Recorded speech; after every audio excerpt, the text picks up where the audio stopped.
Yellowstone, America's first national park, and home to one of the world's largest supervolcanoes. Beneath the scenic geysers and waterfalls, an eruption 1,000 times larger than any in human history awaits.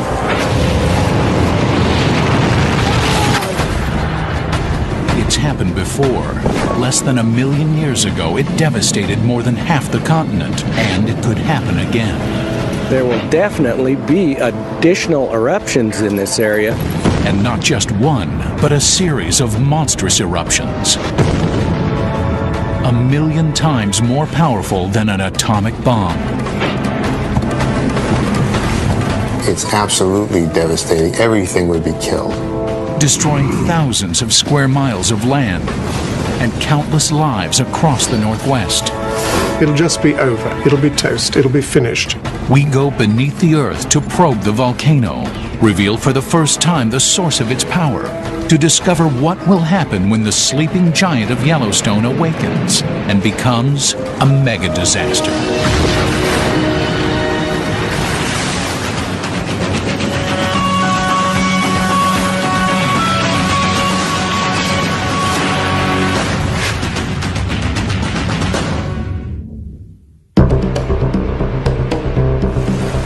The dance of geysers is one of nature's greatest spectacles. It's why millions of visitors each year come to America's oldest national park, Yellowstone. Its spectacular beauty inspired President Ulysses S. Grant to protect these 2 million acres of northern Wyoming wilderness back in 1872, and it's been a haven for outdoor enthusiasts ever since. It finally explodes. We don't know how long it's going to just sit there before it decides to go off. If sometime in the future it were to erupt, as it has before, the Yellowstone volcano would overwhelm everything within 100 miles and disrupt lives across the globe for years. The first sign of trouble will be increasing seismic activity. The ground would rise as pressure from the molten rock begins to grow.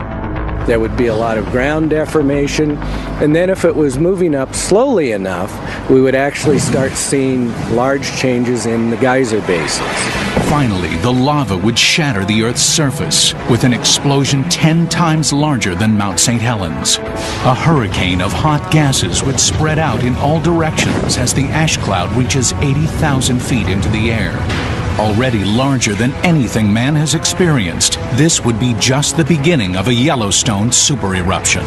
Within days, a second enormous eruption would begin, then another. Soon, a ring of monstrous explosions 50 miles wide would be spewing molten rock and burning gases across the landscape. Certainly within 100 miles of Yellowstone, there wouldn't be much that was not destroyed. High in the atmosphere, the ash cloud would surround the planet, sending temperatures plunging. Global agriculture would fall into chaos. How do we know it will happen? Because it's happened before. The evidence is etched into the geologic record of past supervolcanoes. There are 1,500 volcanoes around the world. But there are fewer than 10 supervolcanoes, the ones with the potential to not only destroy the surrounding area, but to create a global disaster. And Yellowstone is one of these supervolcanoes. Imagine something 10,000 times the size of Mount St. Helens. It's almost unimaginable. Unlike a conventional volcano with its crater atop a mountain, Yellowstone's crater is so large it can only be seen from the air. This is the rim of a monstrous crater called a caldera that collapsed into the magma chamber during the last super eruption. It's large enough to hold the city of Los Angeles. People drive 35 miles, 45 miles commuting to work in that. Well, that's the distance across this caldera. And this is only the last of 3 monstrous calderas formed over the past 2 million years. The volcanic history of Yellowstone is really marked by these three giant cataclysmic eruptions of the scale that we haven't seen in, history of man, really.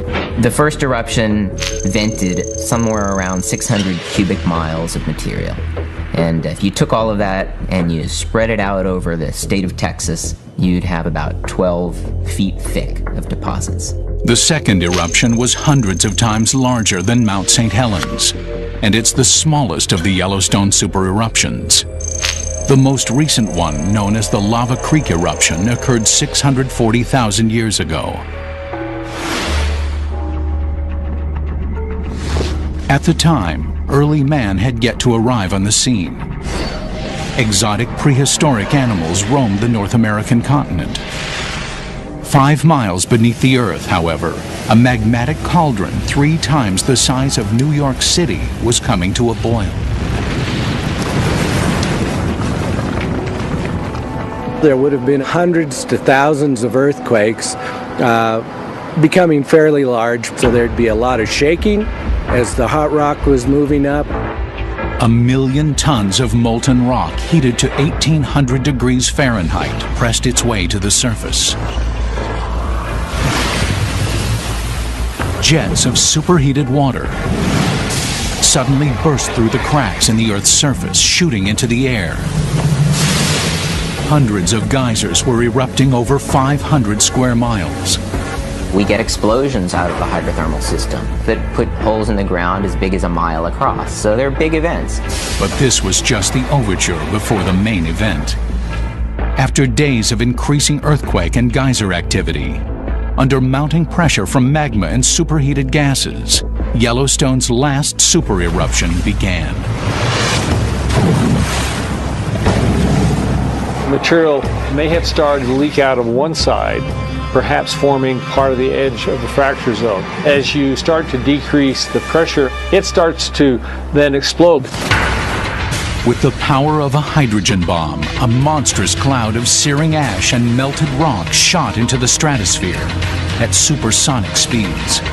The heavier debris fell back to the ground, turning into colossal pyroclastic flows. It was sort of like a hurricane made up of 800-degree ash and pumice and hot gases. Just wipes things out completely. For miles, these lethal rivers of ash and gas cooked animals alive and brushed forests aside like twigs. They extend actually outside of Yellowstone into Idaho and into the Teton region. Some of this material flowed down and actually covered parts of the floor of Jackson Hole. So these scenes extend tens of miles away from the actual eruption location. For days, the Yellowstone volcano continued to heave tons of molten debris into the air and devastated the nearby terrain. Then, across the caldera, another colossal explosion. Then another. Eruption after eruption began shooting more and more lava and pulverized rock into the air. Typically, when these eruptions begin, they begin at a single vent, and the event may then get larger, moving out along some sort of a fracture system. Yellowstone had turned into a super eruption. Its devastation would reach around the world.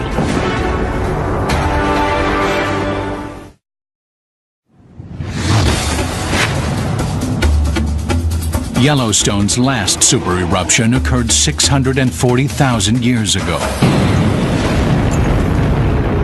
It started as a single massive volcano, but soon turned into a series of eruptions, exploding with the full force of a supervolcano. The entire sequence of pyroclastic explosions that formed the Yellowstone caldera may have taken as little as 2 weeks to happen. Pyroclastic flows slashed across the landscape, obliterating thousands of square miles. Separate clouds of ash fused into a massive column of smoke. Winds drove it across the country, darkening the sky for hundreds of miles. During the eruption of all this material, that's when the caldera would have started forming. In a final massive display of nature's fury, hundreds of square miles of mountain dropped thousands of feet into the pit of roiling magma. The Gallatin Range and the Madison Range and the Mount Washburn Range to the north continued somewhere into the Yellowstone region. These mountain ranges were destroyed. Now, when I say destroyed, I don't mean they were blown to smithereens into the atmosphere. Much of it just fell back into the magmatic system, just fell back into the cauldron, if you wish, up the caldera itself. We're talking about mountains that might be 12,000 feet high that are now, the ground surface is on the order of 8,000 to 9,000 feet high. So 3,000 foot of mountain that is no longer there. Finally, after perhaps weeks of constant activity, the Yellowstone volcano subsided. But the devastation was far from over. A global disaster was about to begin. 2.5 trillion tons of sterile volcanic ash drifted with the winds and buried 2,000 square miles of the North American plains, destroying much of the continent's plant life. The volcanic ash that's ejected high up into the atmosphere and then falls many, many miles away, that goes as far as Louisiana and some of the states along the Mississippi River. So quite an ash cloud. The lighter particles remained in the air for more than a year, forcing temperatures to plunge across the hemisphere. It acts as a veil and cuts out the sunlight, and so it cools the climate below. I think there would certainly have been climatic changes due to Yellowstone. We estimated 3 to 5 degrees Celsius drop in temperature, which is quite severe on a global basis. 5 degrees was enough to kill off much of the tropical plant life across the globe. Over the next year, animals died from lack of food as the ash continued to block out the sun. It took years for the planet to recover, for sunlight to reach the Earth's surface, for plants to push through the layers of ash, for animals to repopulate the continent. This Yellowstone eruption 640,000 years ago changed the face of North America. But that wasn't the only supereruption to ever strike the area. Besides the 3 calderas found near Yellowstone Park, geologists have discovered a series of eruptions and supereruptions that extend back 16 million years. There have been a series of volcanic eruptions similar to those that occur at Yellowstone, and there are all sorts of calderas that are preserved in the Snake River Plain in Idaho and extending back into Nevada. To date, 15 calderas of more than 140 large eruptions have been mapped. They create a trail running northeast to southwest and are an indication of what geologists call a hotspot. A hotspot is a portion of the Earth's mantle that contains a massive pool of partly molten rock. There is an area within the Earth's mantle, deep underneath where we live, that is molten, and it's causing a lot of heat to rise towards the surface, and that heat causes melting in the crust, and so we get large magma chambers. From time to time, as the pressures build, the magma works its way to the surface and explodes. There are 20 or 30 hotspots around the Earth's globe, such places as Hawaii and Iceland. These are long-lived zones of active volcanism. The Hawaiian Islands, for example, were created one by one over the millennia by an underwater volcano. Though it appears as if the volcano had moved along the Earth's surface, in reality, the area of molten rock has remained relatively stationary. It is the Earth's crust which has moved. The same is true for the Yellowstone hotspot. Above its magma chamber, the North American plate is slowly sliding to the southwest, about an inch a year. With each new eruption, a caldera is formed and appears to be further to the north. We find calderas all the way back into northern Nevada, and it's possible that there have been as many as 50 eruptions, just as big as some of the ones that have come out of Yellowstone. With a history of multiple cataclysmic eruptions, Yellowstone is becoming the most studied supervolcano in the world, and its hundreds of yearly earthquakes, thousands of geysers, and massive magma chamber make it one of the most geologically active regions. This thing is a breathing system, and it's a dynamic system. So I called it a living, breathing, shaking caldera. At the heart of these super eruptions is thought to be a mantle plume, an upwelling of molten rock rising from deep within the Earth. But no one could be sure. Recently, however, scientists have been using extremely sensitive monitoring systems to capture data from earthquakes centered around the world. The data has helped create the first 3D image of the source of Yellowstone's power. Once we put out an array of seismographs with sufficient resolutions, like getting a high resolution CAT scan, we saw that this thing was going off laterally about 150 kilometers to the northwest, and it is basically coming up from a depth of about 600 kilometers. Yellowstone's magma source begins 450 miles below the surface, and surprisingly not directly under the park, but 150 miles away beneath the Montana-Idaho border. It was totally unexpected and would not fit into anyone's textbooks or classic ideas. As the research continues, scientists are realizing how little they really know about the Yellowstone volcano. Since humans haven't seen an eruption of this magnitude, we're somewhat challenged to know exactly how the systems work. One thing is known for sure. If Yellowstone erupts again, pyroclastic flows will destroy everything near the volcano, and its ash cloud would overwhelm humanity across the globe. And predicting its eruption could be a matter of life and death.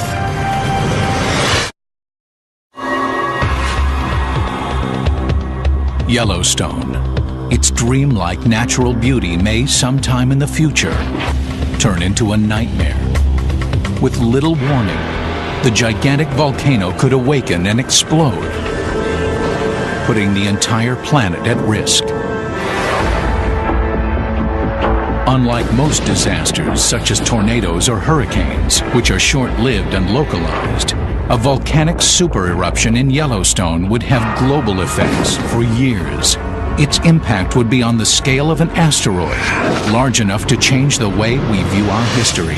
For a long time, Earth history was gradual changes, slow changes over long periods of time. And now we realize that every once in a while, boom, out of the sky comes something catastrophic. Most scientists believe an asteroid caused the disappearance of the dinosaurs 65 million years ago. But new discoveries suggest volcanoes can cause planet-wide devastation as well.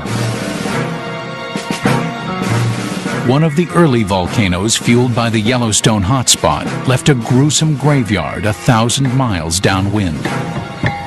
12 million years ago, the wildlife in Nebraska was similar to what we have in Africa today. We have elephants, rhinoceroses, camels, horses related to zebras, all kinds of critters that aren't here anymore. Their bones, discovered in northern Nebraska, tell a distressing story of Yellowstone's impact. They were found buried under several feet of ash, volcanic debris linked to a supereruption. We first thought that maybe all these critters had been buried alive in ash, like the people at Pompeii. But the more closely we looked at the fossils, it turns out that that wasn't true. Most of the fossil bones exhibited evidence of a strange illness, a clue to why so many animals died. It has the extra growth of bone on the leg bones and on the jaws. The unusual bone growth is a signature symptom of Marie's disease, a rare lung condition resulting from breathing large amounts of dust or ash. Well, this is a jawbone of a camel from the ash bed. This shiny bone here is healthy. It's normal fossilized bone. And you can see where the healthy bone stops and this new growth begins. You can see the color changes and the texture changes. It looks like a sponge. And this is the diagnostic feature of HPOD, or Marie's disease. Voorhees believes that ash from the Yellowstone hotspot caused Marie's disease in these animals. Ash is nothing but very small pieces of glass. That's how you can tell volcanic ash from other types of fine powdery rocks, is that volcanic ash sparkles because it's made out of little teeny pieces of glass. During a supereruption, the tremendous pressures cause the molten rock to explode. It turns the rock into tiny pieces of glass, which drift with the wind and land hundreds of miles away. Just as soon as the volcanic ash fell, the whole landscape for thousands of square miles was covered with this very fine powder. And every step that those animals took, they would raise a cloud of ash. And they just kept breathing it day after day after day. So what we think happened to the animals is that they breathed this material night and day until their lungs just gradually gave out. Most of the animals on the Nebraska plains suffocated on the ash within a week of the eruption. This from a supervolcano 1,000 miles away. Volcanoes can kill at a distance. I really wouldn't have bet 20 years ago that a volcano 1,000 miles away could actually cause mass death, but ashfall has made a believer of me. More recently, the 1815 eruption of the Indonesian island of Tambora proved ash could kill indirectly through dramatic climate change. 50 times larger than Mount St. Helens, the impact of the Tambora volcano was overwhelming. The eruption reduced the mountain by 4,000 feet, as nearly 150 million tons of ash and debris were ejected into the air. The ash cloud could be seen for hundreds of miles. The cloud went over India, darkened the sky, and caused the temperature to go down. The temperatures went below freezing. It took almost a year for the ash to spread across the rest of the globe. But when it did, the results were staggering. A New England newspaper from 1816 published this account. Snow and hail began to fall about 10 o'clock a.m., and the storm continued till evening, accompanied by a brisk wind. This was June 15th. There was, in some places, essentially no summer.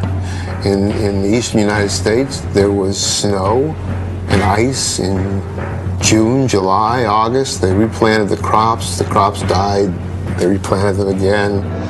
The unusually frigid weather reached Europe, some 9,000 miles from Tambora, throwing life there into chaos. 1816 was the last time there was widespread starvation in Europe. That's never happened since. And it's almost certainly involved with the eruption of Tambora. And the Tambora eruption doesn't begin to match the fury of a Yellowstone super eruption. The Tambora eruption is on the order of 50 to 100 times smaller than these large sort of supervolcano eruptions out of Yellowstone. Even smaller than Tambora was the 1991 eruption of Mount Pinatubo in the Philippines, which devoured villages out to 200 miles. Yet despite its modest size, Pinatubo altered the global climate for years and has been linked to the destructive hurricanes Andrew and Iniki. After the eruption of Pinatubo, there was a definitely measurable change in the global temperature as a result of that eruption. It was on the order of 2 degrees for the year following the eruption. It may sound trivial, but a 2-degree change in global temperature over a long time could create unusually severe storms and kill off all but the hardiest plant life. Pinatubo was 100 times smaller than the last Yellowstone super eruption and had cataclysmic effects across the globe. Imagine what Yellowstone would do. In recent geological history, only the colossal eruption of Toba on the island of Sumatra can match the size of Yellowstone. And that eruption some 70,000 years ago may have nearly destroyed the human race. Well, Toba is the largest supervolcano that we know about. There's now a large lake called Lake Toba, which is the hole out of which the eruption came. It likely erupted for 2 weeks, dropping ash 6 inches deep on the subcontinent of India. But Toba's greatest impact was felt halfway across the planet in Africa. Around the time of the Toba eruption, it's thought the population of early man was catastrophically reduced. It appears a bottleneck or a contraction of the human population occurred, reducing our numbers from possibly hundreds of thousands to just a few thousand. We know from the genetic data that something happened in the human history, in the history of our species, that reduced the amount of genetic variation a lot. And the argument is all about what was the nature of that event. One possibility is that there's some catastrophe that happened 70,000 years ago, like the Toba supervolcano, that just wipes out plants and animals and humans all over the earth until there's hardly any of them left. The massive eruption of Toba, more than 25 times larger than Tambora, likely created a catastrophic change in climate. Ice core samples suggest that the average temperature may have dipped as much as 20 degrees for years after the eruption, likely killing off plant life across the globe. Hardest hit would have been tropical areas like Africa. Africa is where we were at the time, and so it would affect us directly. And secondly, it's the tropical vegetation that never experiences cold temperatures, so has no adaptations for cold temperatures whatsoever. The frigid temperatures killed off much of the African plant life, and the resulting famine may have decimated much of the human race. It may be that the 6.5 billion people who inhabit the Earth today are the direct descendants of the few who survived the Toba eruption. If a single eruption like Toba is powerful enough to almost destroy the human race, what would a similar supervolcano do today? When a large giant eruption were to occur, I think there's little that man can do about it. The biggest thing we have to do first is understand them. That's why scientists are studying every aspect of the Yellowstone volcano. What they discover may be the key to our survival.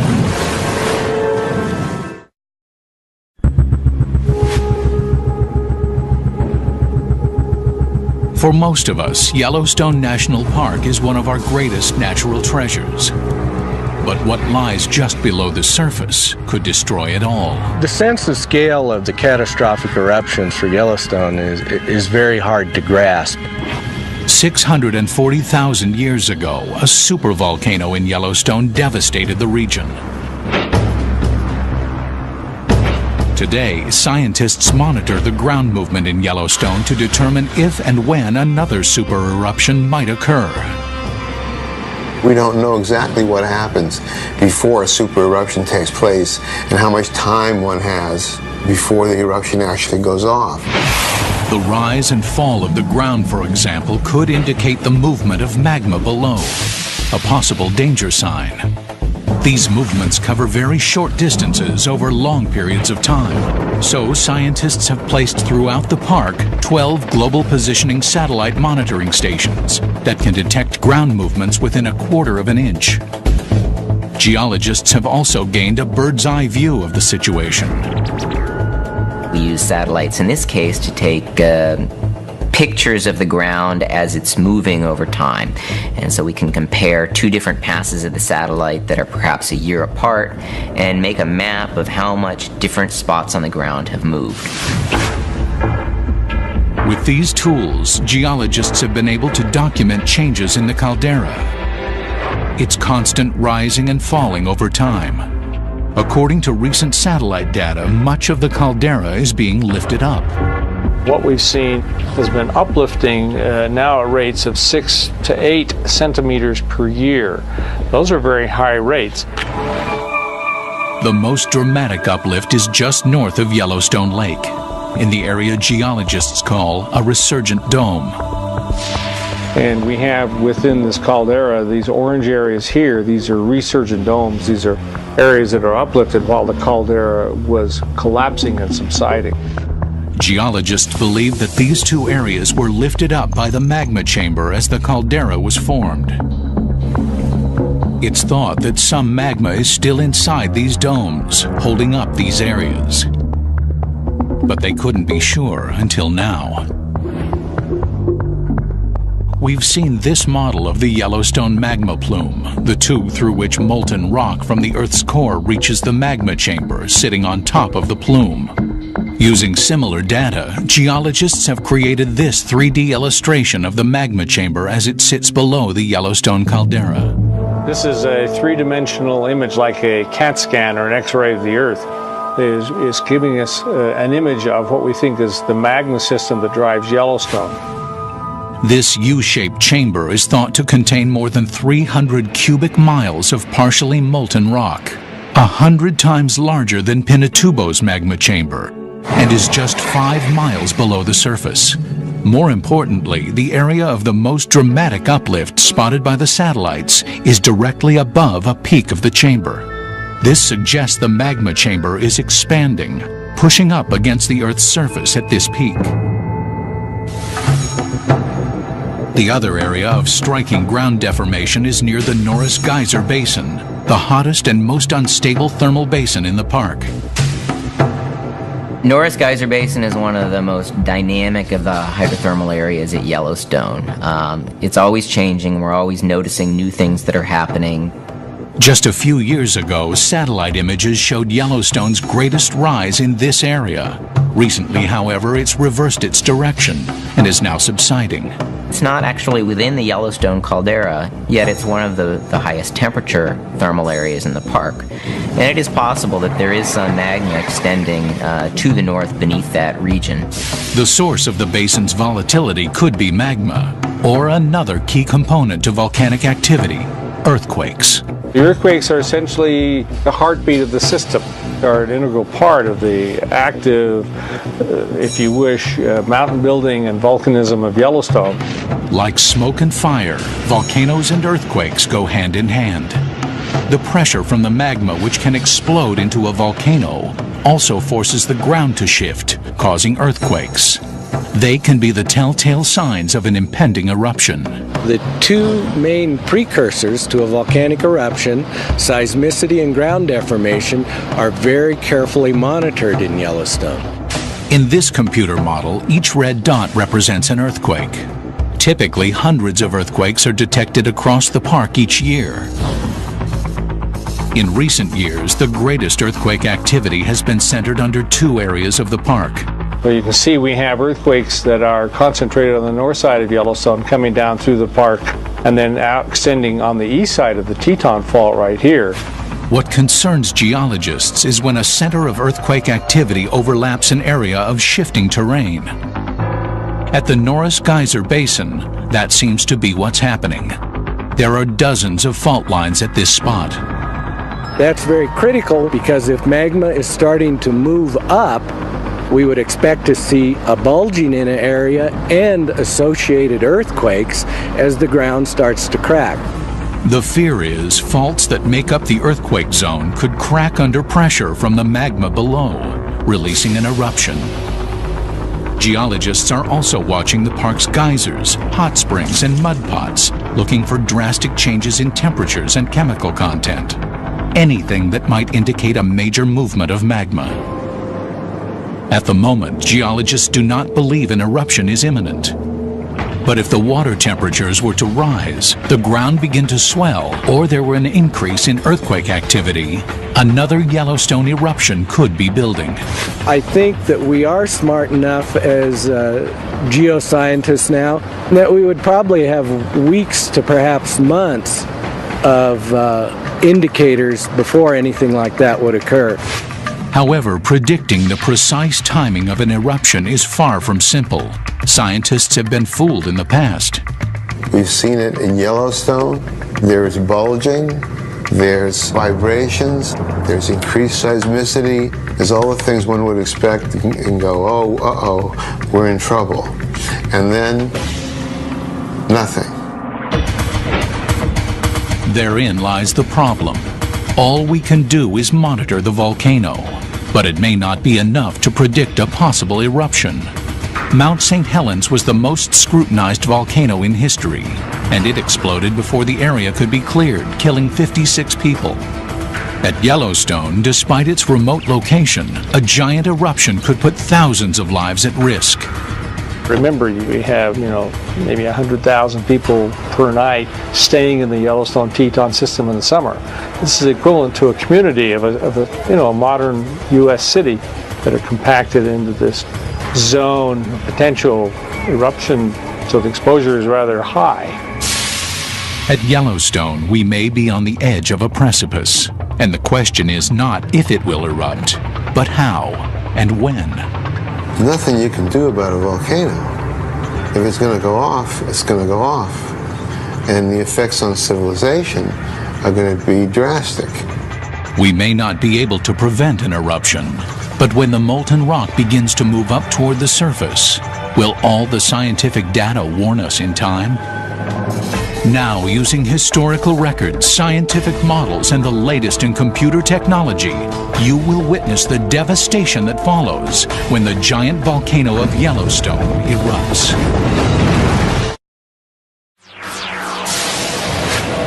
For 70,000 years, the Yellowstone volcano has remained quiet.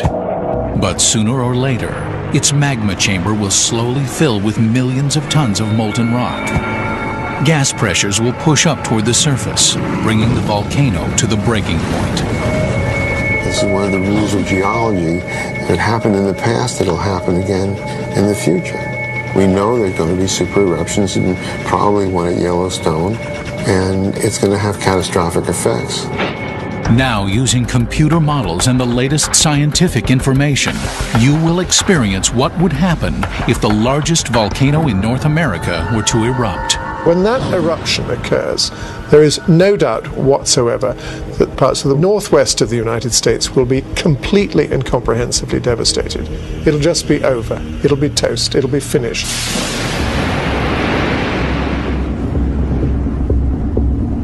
The first indications of a Yellowstone eruption will be rumblings heard underfoot as dozens of small earthquakes begin. The ground begins to rise from the pressure of the expanding hot waters, gases, and surging magma. The temblors grow in strength, spreading across the entire rim of the caldera. All the tourists have to be cleared from the park. Officials send out warnings to towns within a 100-mile radius, the danger zone of a Yellowstone super eruption. The cities of Bozeman, Montana, and Cody, Wyoming prepare for the worst. Throughout the park, new cracks in the ground release huge geysers, spouting superheated water hundreds of feet into the air. The earthquake shaking its cells will create fractures and cracks, allowing more material to come out. The last of the tourists and park personnel must rush to leave the park, trying to reach a safe distance some 100 miles away before the caldera lets go. They may not have enough time. Lava first appears, oozing out of cracks in the surface. Then, steam and ash explode hundreds of feet into the air.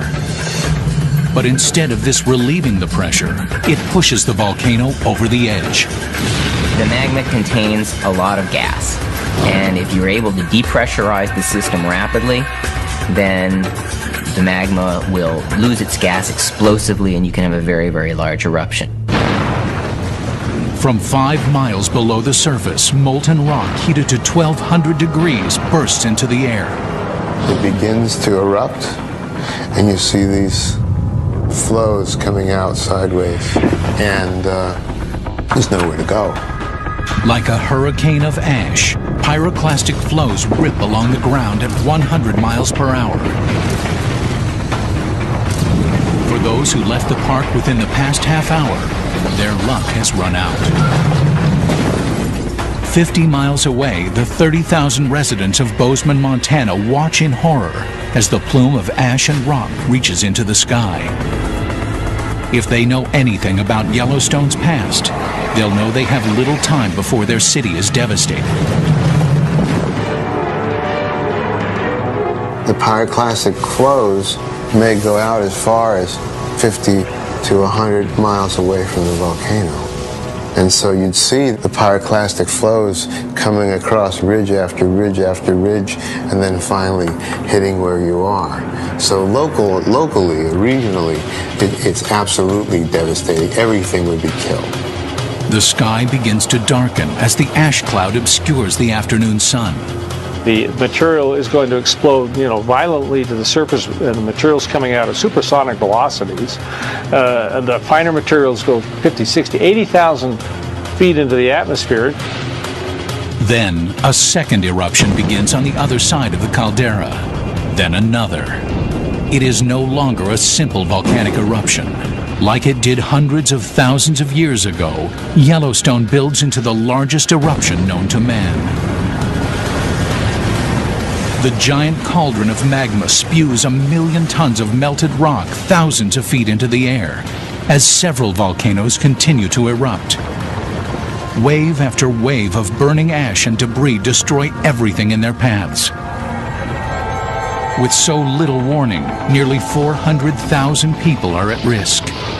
And it gets worse. Material falls back onto the surface of the earth, and so you get ashes that are maybe 10, 20, 30 feet deep around Yellowstone. A brilliant summer afternoon begins to look like a blustery, snowy night. The weight of the falling ash collapses roofs across the states of Wyoming, Idaho, and Utah, killing thousands, while a cloud of lighter ash 1,000 times larger than the one produced by Mount St. Helens drifts eastward with the wind. There's so much ash put into the atmosphere, and it gets distributed so globally that it would cause disruption to air traffic, not just near the scene of the eruption, but really globally for a period of time. The ash goes in the jet engine and becomes ceramic and coats the jet engine. And there have been horrifying descriptions of airplanes just losing their power and diving while the pilots try to figure out what to do to start the engines again. Air travel grinds to a halt as the ash cloud reaches the upper atmosphere. And then, the deadliest part of the Yellowstone eruption begins. There's lots of ways you can die in a pyroclastic eruption. And one way is to inhale the stuff and inhale these sharp pieces of glass. They attack the lungs, they attack the bones, they kill you from the inside. Across the country, masks are supplied to protect people against the ash. But farm animals have no protection. Within weeks, vast numbers of the country's livestock die, like the animals that roamed the Nebraska plains 12 million years before.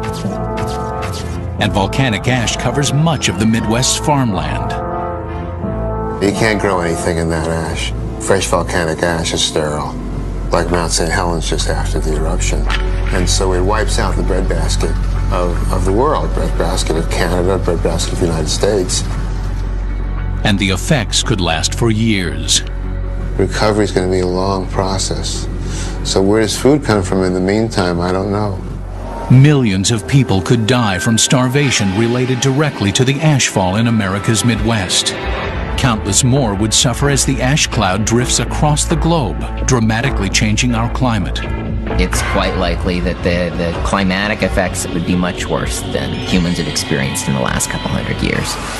The Toba eruption suggests that ash particles would remain in the atmosphere for 6 years, radically cooling the planet. It could mean snow in June, frost in August, and the killing off of crops for years to come. Imagine 6 years without a growing season. What does that mean? I foresee a very difficult period of time when civilization would really be strained at the roots. This would be the most severe condition that human beings have ever met. It may not happen for thousands of years, but one day history will repeat itself. The slumber of the Yellowstone caldera will end, and the planet will face potential catastrophe. Hopefully by then we'll be prepared. But if not, it could be one of nature's greatest mega disasters.